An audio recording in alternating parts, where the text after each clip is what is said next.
Moving on, a safe health system is one that adopts all necessary measures to avoid and improve patient safety through organized activities, ensuring leadership commitment to safety and creation on the culture whereby safety is prioritized, ensuring a safe working environment and the safety of procedures and clinical processes, and also building competencies of health and care workers and improving teamwork and communication. Meanwhile, most patient harm in healthcare is due to safety breaks that are pervasive, problematic, and can occur in all settings and in all levels of healthcare provisions. Our correspondent Charity Friday, who met with some healthcare practitioners on this topic, has more on the report. The absence of preventable harm to a patient and reduction of risk of unnecessary harm associated with healthcare to an acceptable minimum is known as patient safety. Patient safety can also be seen as framework of organized activities that create cultures, processes, procedures, behaviors, technologies, and environments in healthcare that consistently and sustainably lower risks, amongst other things. Well, patient safety is the responsibility of the health worker, including doctors, all of us. Because the truth of the matter is, once we know there's a quality of all health workers that we call empathy. What empathy means is that if you are able to place yourself into the position of that patient, yes, today you are the health worker, but tomorrow you can be the patient. So that is empathy. Once you do that, every decision you want to make must be used to protect that patient. There are guidelines regarding medical practice as it regards safety of patients.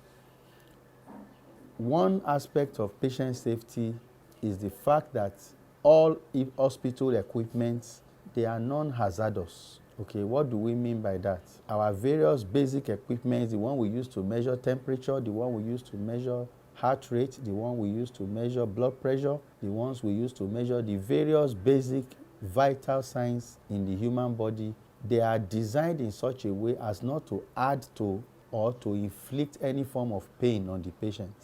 Over the years, evidence has shown that when patients are treated as partners in their care, significant gains are made in safety, patient satisfaction, and health outcomes. Meanwhile, patient harm in healthcare is due to safety breaks that are pervasive, problematic, and can occur in all settings and at all levels of healthcare provision.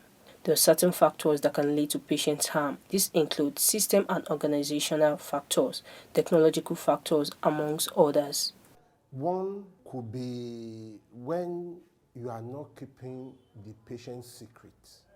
One of the things we are also supposed to do is when a patient comes to you and he keeps a secret with you, you must be able to keep that secret. Apart from that, medications. Of course, if there's no proper engagement between the health worker, the doctor, and the patient, if he's not involved in his or her care, the choice of medication, the dosage of the medication can also be a way of harming. The importance of patient safety cannot be overemphasized as it involves in investing in patient safety positively impact health outcomes, reduce costs related to patient harm, improves system efficiency, and helps in reassuring communities and restoring their trust in healthcare systems. A structural measures of patient safety might assess whether a hospital has key resources in place to improve safety, such as an electronic health record or a mechanism to rapidly start the work of root causes analysis teams after a serious adverse event has occurred. The measures that are needed to improve patient safety will of course include more patient awareness. A lot of patients may not even be aware of some of those safety provisions in the hospital. So the patients need to be taught. They need to have more knowledge and more information regarding those patient safety provisions within the hospital. And then of course, like I mentioned, among the last things I said earlier, patient confidentiality is also part of what we regard as patient safety issues. So we, as much as possible, need the patients to understand that a lot of premium is placed on patient confidentiality. Okay, so that has to be also stressed more and more, especially in our traditional society. I have seen situations where, I mean, an information is only disclosed maybe with the permission of the patient after the patient has died, only for the family of the patient to attack some doctors, you know, claiming that the doctor knew all those information and kept quiet. But by our ethics, we are not obliged to disclose such information. Okay, so those are some of the things that we believe should be embarked upon to also help improve patient safety. A safe health system is one that adopts all necessary measures to avoid and improve patient safety through organized activities, ensuring leadership commitment to safety, and creation of culture whereby safety is prioritized, ensuring a safe working environment and the safety of procedures and clinical processes, and also building competencies of health and care workers, and improving teamwork and communication.